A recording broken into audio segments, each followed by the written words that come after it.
जम्मू कश्मीर में आतंकवादियों के खिलाफ security forces full action mode में हैं। आज भी कश्मीर के पुलवामा में सिक्योरिटी फोर्सेस के साथ एनकाउंटर में जैश ए मोहम्मद का कमांडर मारा गया। यह एनकाउंटर अवंतीपुरा इलाके में तिलवानी मोहल्ले में हुआ। एजेंसियों को यहां एक आतंकवादी के छिपे होने की खबर मिली थी। इनपुट मिलते ही सुरक्षा बलों ने पूरे इलाके को घेर लिया, कॉर्डन ऑफ कर दिया और टेररिस्ट की तलाश में सर्च ऑपरेशन शुरू किया। खुद को घिरा देखकर आतंकवादी ने सिक्योरिटी फोर्सेस पर फायरिंग शुरू की। सेना की जवाबी कार्रवाई में यह आतंकवादी मारा गया। कश्मीर जोन के आईजी विजय कुमार ने बताया कि मारे गए आतंकवादी का नाम शम्स सोफी है और वो जैश ए मोहम्मद का कमांडर था। आज मॉर्निंग में पुलिस को इत्तला मिली थी कि वागड़ विलेज में जैश का टॉप कमांडर छिपा हुआ है। तो पुलिस सीआरपी आर्मी को लेके कॉर्डन डाला। कॉर्डन डालते ही अंदर से फायरिंग आ गया। फिर थोड़ा देर ऑपरेशन को रोक दिए, सरेंडर करने का मौका दिए। उसने सरेंडर नहीं किया। फिर ऑपरेशन जारी हो गया जिसमें एक टेररिस्ट मारा गया जिसका पहचान हुआ है शमीम सोफी। उसको हम लोग शम्स सोफी के नाम से जानते हैं। जैश का लोकल कमांडर में नंबर 1 पर भी है। सबसे पहले इसको 2004 में हम लोग अरेस्ट किए थे और 2 साल पीएसए काटा था। फिर ये जेल से आने के बाद एक्टिव हो गया था और 2019 जून में ये टोटली एक्टिव हो गया था और उसके बाद बहुत सारे सिविलियन किलिंग किया था। जो भी बाहर से जैश के पाकिस्तानी टेररिस्ट आते थे इसको यह शेल्टर देता था, उसके रहने के लिए हाइडआउट देता था और इसके मारे जाने से उस एरिया में सिक्योरिटी पुलिस की बहुत कमी मिली है। आतंकवादियों को मारने के साथ साथ उन्हें मदद करने वालों पर भी शिकंजा कसा जा रहा है। एनआईए ने आतंकवादी साजिश रचने के मामले में श्रीनगर, पुलवामा और शोपियां समेत 18 जगहों पर छापेमारी की और 9 लोगों को अरेस्ट किया। इन सब पर आरोप है कि वो आतंकवादी संगठनों को सुविधाएं मुहैया कराते थे। एनआईए जिन 9 लोगों को गिरफ्तार किया है उनके नाम हैं वसीम अहमद सोफी, तारिक अहमद डार, बिलाल अहमद मीर और तारिक अहमद बाफंदा, मोहम्मद हनीफ शेरालू, हफीज ओवैस डार, मतीन भट्ट और आरिफ फारूक भट्ट। इनमें से 7 लोग श्रीनगर और एक ओवरग्राउंड वर्कर बडगाम और पुलवामा के रहने वाले हैं। एनआईए ने रेड के दौरान कुछ इलेक्ट्रॉनिक इक्विपमेंट्स, जिहादी दस्तावेज और सस्पेक्टेड फाइनेंशियल ट्रांजैक्शंस के रिकॉर्ड जब्त किए हैं। गिरफ्तार किए गए overground workers the Resistance Force, Jaish e Mohammed, Hizbul Mujahideen, Al Badr जैसे आतंकी संगठनों से जुड़े बताए गए हैं। एनआईए ने कहा कि अब तक की जांच में सामने आया है कि ये सभी ओवरग्राउंड वर्कर्स आतंकवादियों को लॉजिस्टिक और मटेरियल सपोर्ट दे रहे थे। ये लोग सीमा पार बैठे अपने हैंडल्स के लिए घाटी के युवाओं को रेडिकलाइज करने का काम भी करते थे, जिससे युवाओं को हथियार और गोला बारूद की ट्रेनिंग देकर आतंकवादी बनाया जा सके। पाकिस्तान में अपने कश्मीर में बैठे हुए आतंकी और साथ में ओवरग्राउंड वर्कर्स को निर्देश दे रहा है कि वो टारगेट किलिंग करे और उसके साथ साथ इस समय कश्मीर की शांति व्यवस्था को भंग करने की लगातार कोशिश करे। लेकिन एनआईए और सिक्योरिटी फोर्सेस ने दबिश डालनी शुरू कर दी है। इंडिया टीवी को मिली जानकारी के मुताबिक कुल मिला के आज साउथ नॉर्थ कश्मीर और सेंट्रल कश्मीर में 18 जगहों पर दबिश डाली गई। दरअसल इनका सीधा कनेक्शन अल बद्र, लश्कर तोयबा, जैश ए मोहम्मद, हिजबुल मुजाहिदीन, टीआरएफ और पीएएफ जैसे आतंकी संगठन से है। दरअसल ये उनको शेल्टर प्रोवाइड कर रहे थे, हथियार दिलवाने में मदद कर रहे थे। उसके अलावा ये ओवरग्राउंड वर्कर्स वो हैं जो कि हाइड आउट प्रोवाइड करने में भी उनकी मदद कर रहे थे। इसीलिए एनआईए और साथ में सिक्योरिटी फोर्सेज ने मिलकर अलग अलग लोकेशंस पर दबिश डाली। स्पेसिफिकली पुलवामा, साथ में शोपियान, अनंतनाग, अवंतीपुरा और वहीं नॉर्थ कश्मीर में सुपोर और आसपास के इलाके और श्रीनगर में 2 जगहों पर यह दबिश डाली गई। गौरतलब है कि ये वो लोग हैं जो कि इस समय स्लीपर सेल का काम कर रहे थे और किसी न किसी जरिए से ये टीआरएफ और साथ में पीएएफ जैसे आतंकी संगठनों के लोगों की मदद कर रहे थे। इन आतंकियों की मदद करने के साथ साथ ये हाइड आउट भी प्रोवाइड करवा रहे थे।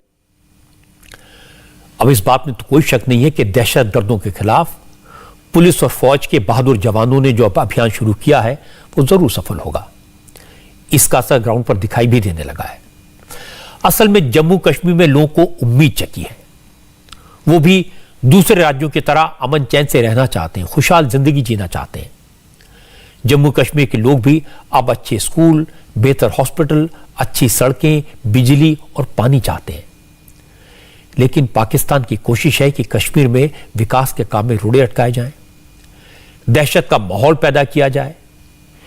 जैसे कश्मीर में आजकल टूरिस्ट का जाना कम हो गया है क्योंकि वहां आतंकवादी हमले हुए, और टूरिस्ट के ना आने से नुकसान वहां के लोगों को, वहां की इकोनॉमी को होगा। पाकिस्तान की कोशिश है कि कश्मीर को आर्थिक तौर पर कमजोर किया जाए, लोगों के बीच डर और दहशत का माहौल पैदा किया जाए, इसीलिए आतंकवादियों को पाल पोसकर सरहद पार भेजा जाता है। पिछले कुछ दिनों में इसी तरह की हरकतें पंजाब की सरहद पर भी दिखाई दी हैं। यहां भी पाकिस्तान ने सीमा पार से आतंकवादियों को भेजने की कोशिश की, ड्रोन से हथियार गिराने की कई घटनाएं सामने आई। आपको याद होगा उस समय पंजाब के chief minister captain Amarinder Singh ने बार बार इस खतरे के प्रति आगाह किया था। उनके मुख्यमंत्री रहते सेंट्रल फोर्सेस और स्टेट पुलिस मिलकर काम कर रही थी, लेकिन अब इस पर कंट्रोवर्सी हो गई है। आज जब पंजाब में बॉर्डर सिक्योरिटी फोर्स को ज्यादा पावर दी गई, ज्यादा ताकत दी गई, तो इस पर सियासत हुई। केंद्र सरकार ने पंजाब में बीएसएफ को गिरफ्तारी, तलाशी और जब्ती की पावर दे दी। बीएसएफ को Central Excises, Passport Act, Foreign Exchange Regulation Act के तहत कार्रवाई करने का अधिकार दिया गया। केंद्र सरकार के ताजा फैसले के बाद अब बीएसएफ को बॉर्डर से 50 किलोमीटर के दायरे में सर्च करने और अरेस्ट करने का अधिकार होगा। पहले यह दायरा बॉर्डर से 15 किलोमीटर तक था। हालांकि यह फैसला सिर्फ पंजाब पर नहीं बल्कि पश्चिम बंगाल, असम के साथ साथ नॉर्थ ईस्ट के उन राज्यों पर भी लागू होगा जहां बॉर्डर सिक्योरिटी फोर्स तैनात है। लेकिन होम मिनिस्ट्री के इस फैसले पर पंजाब में नई सियासत शुरू हो गई। कांग्रेस के सीनियर नेता सुनील जाखड़ ने ट्विटर पर लिखा, किसी भी तरह की मांग रखने से पहले सोच लेना चाहिए कि क्या मांगा जा रहा है। क्या मुख्यमंत्री ने अनजाने में पंजाब का आधा हिस्सा केंद्र सरकार के हवाले कर दिया है? पंजाब का कुल एरिया 50,000 स्क्वायर किलोमीटर है। अब बीएसएफ का अधिकार क्षेत्र बढ़ाए जाने के बाद करीब 25,000 स्क्वायर किलोमीटर एरिया बीएसएफ के अधिकार क्षेत्र में आ जाएगा। इससे पंजाब पुलिस की भूमिका सवालों के घेरे में आ गई है। उन्होंने पूछा, क्या हमें राज्यों के लिए और ऑटोनॉमी चाहिए?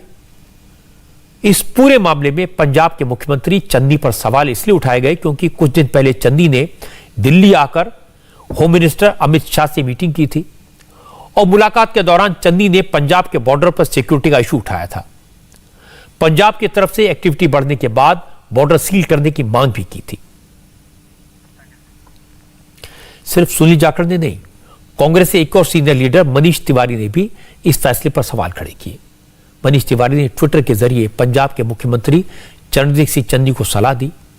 मनीष तिवारी ने लिखा, पंजाब, पश्चिम बंगाल और असम में बीएसएफ के अधिकार बढ़ाने वाला होम मिनिस्ट्री का नोटिफिकेशन राज्य की पुलिस के अधिकार का उल्लंघन है, वायलेशन है, जो उसे संविधान द्वारा दिया गया है। इस फैसले से पंजाब का आधा हिस्सा बीएसएफ के अधिकार क्षेत्र में आ जाएगा। क्या ऐसा करने से पहले पंजाब सरकार से सलाह ली गई?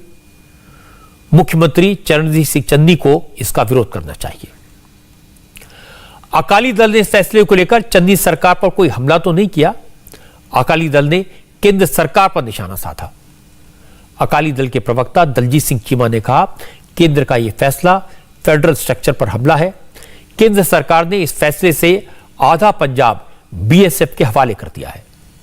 केंद्र सरकार पंजाब पर इनडायरेक्ट तरीके से राज करना चाहती है। पंजाब ਤੇ ਕੁਝ ਹੋਰ ਸੂਬਿਆਂ ਦੇ ਵਿੱਚ ਬੀਐਸਐਫ ਨੂੰ ਅਧਿਕਾਰ ਦਿੱਤੇ ਗਏ ਆ ਕਿ 50 ਕਿਲੋਮੀਟਰ ਤੱਕ ਉਹ ਪੁਲਿਸ ਦੀ ਤਰ੍ਹਾਂ ਕਿਸੇ ਨੂੰ ਅਰੈਸਟ ਕਰ ਸਕਦੇ ਆ, ਸੀਜ਼ ਕਰ ਸਕਦੇ ਆ, ਸਰਚ ਕਰ ਸਕਦੇ ਆ। ਸਾਰੀ ਪੰਜਾਬ ਸਟੇਟ ਬੀਐਸਐਫ ਦੇ ਹਵਾਲੇ ਕਰਨ ਦਾ ਇੱਕ ਕੋਝਾ ਯਤਨ ਔਰ ਇਹ ਫੈਡਰਲਿਜ਼ਮ ਦੇ ਜਿਹੜਾ ਪ੍ਰਿੰਸੀਪਲ ਆ ਉਹਨੂੰ ਬੁਰੀ ਤਰ੍ਹਾਂ ਦੇ ਨਾਲ ਨਸ਼ਟ ਕਰਨ ਵਾਲਾ ਜਿਹੜਾ ਕੇਂਦਰ ਸਰਕਾਰ ਦਾ ਫੈਸਲਾ ਹੈ। ਇਹਦਾ ਮਤਲਬ ਹੈ ਕਿ ਕੇਂਦਰ ਸਰਕਾਰ ਬਾਰਡਰ ਸਟੇਟ ਪੰਜਾਬ ਦੇ ਵਿੱਚ ਇਨਡਾਇਰੈਕਟ ਤਰੀਕੇ ਦੇ ਨਾਲ ਰਾਜ ਕਰਨਾ ਚਾਹੁੰਦੀ ਹੈ ਔਰ ਉਹਨੇ ਬਾਰਡਰ ਦਾ ਬਹਾਨਾ ਬਣਾ ਕੇ 50 ਕਿਲੋਮੀਟਰ, ਇਹਦਾ ਮਤਲਬ ਕਿ ਆਲਮੋਸਟ ਸਾਰੀ ਸਟੇਟ ਦਾ ਜਿਹੜੀ ਲਾਅ ਐਂਡ ਆਰਡਰ ਹੈ ਉਹ ਕੇਂਦਰ ਦੇ ਹਵਾਲੇ ਕੀਤੀ। ਇਸ ਫੈਸਲੇ ਦਾ ਮੈਂ ਵਿਰੋਧ ਕਰਦਾ। ਕੇਂਦਰ ਸਰਕਾਰ ਨੂੰ ਇਮੀਡੀਏਟਲੀ ਇਹਨੂੰ ਵਾਪਸ ਲੈਣਾ ਚਾਹੀਦਾ ਹੈ। ਕਿਸੇ ਵੀ ਤਰੀਕੇ ਸਟੇਟਾਂ ਤੇ ਫੈਸਲਾ ਪ੍ਰਵਾਨ नहीं करना चाहिए। हर तरफ से सवाल उठे, केंद्र के फैसले का विरोध हुआ तो पंजाब के मुख्यमंत्री चरणजीत सिंह चन्नी भी बोले। चन्नी का पहला रिएक्शन ट्विटर के जरिए आया। चन्नी ने केंद्रीय गृह मंत्री अमित शाह को टैग करते हुए ट्विटर पर लिखा, मैं केंद्र सरकार द्वारा बीएसएफ को ज्यादा अधिकार दिए जाने के एक तरफा फैसले का विरोध करता हूं। यह फैसला फेडरलिज्म पर डायरेक्ट अटैक है। मैं केंद्रीय गृह मंत्री अमित शाह से निवेदन करता हूं कि वो इस फैसले को तुरंत वापस लें। पंजाब में गृह मंत्रालय की जिम्मेदारी डिप्टी सीएम सुखजिंदर सिंह रंधावा के पास है। केंद्र सरकार का नोटिफिकेशन आया तो रंधावा ने भी इस पर हैरानी जताई। रंधावा ने कहा, पंजाब सरकार इस फैसले का विरोध करती है। डायरेक्ट फैडरल स्ट्रक्चर ਦੇ ਵਿੱਚ ਉਹਨਾਂ ਨੇ ਦਖਲਅੰਦਾਜ਼ੀ ਕੀਤੀ ਜਿਹੜੀ ਕਦੀ ਵੀ ਬਰਦਾਸ਼ਤ ਨਹੀਂ ਹੋ ਸਕਦੀ।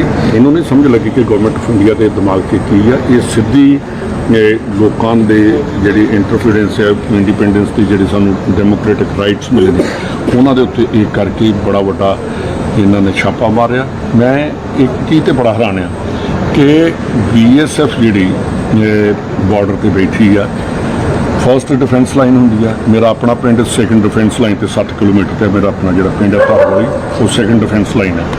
उतों तक तो अज तक BSF देखी तो 50 किलोमीटर तक ये जाके की लभना चाहते। इन्हों चाहिए कि जोड़े ड्रोन आते हैं उन्हों का पहले देखन कि ड्रोन कितों आए, किमें अंदर एंटर किए, वो वाल ध्यान देने की बजाय ये कहता कि 50 किलोमीटर तक असी अंदर जावांगे। तो ये बड़ी सोचने वाली गल है कि गवर्नमेंट ऑफ इंडिया हर पासे इहो जिहियां गल्लां करके कि की दसना चाहती है और की करना चाहती है, ये साडी समझ तो सारे तो बाहर। केंद्र सरकार के इस फैसले का पंजाब की सभी पार्टियां विरोध कर रही हैं, लेकिन पंजाब के former chief minister captain Amarinder Singh ने केंद्र के फैसले की तारीफ की।